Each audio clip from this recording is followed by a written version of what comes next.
Assalamu alaikum. Hello guys, how are you? I hope all of you are doing great. By the grace of Almighty Allah, I'm also doing great. Well, today in this video, I'd like to share with you a very effective and important structure that will help you to speak in English.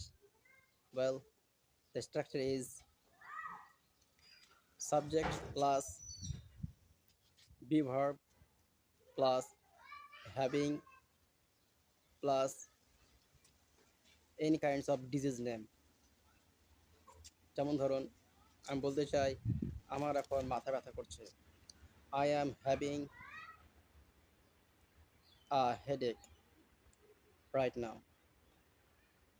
বা ধরুন আপনি বলছেন যে আমার দাঁত ব্যথা করছে, তাহলে আপনি বলতে পারেন I am having a toothache. আমার পিঠ ব্যথা করছে, I am having a back pain. এরকমভাবে আপনি সাবজেক্ট প্লাস হ্যাভিং প্লাস যে কোনো একটা ডিজিজের নেম বলে দিতে পারেন বলে দিতে পারেন।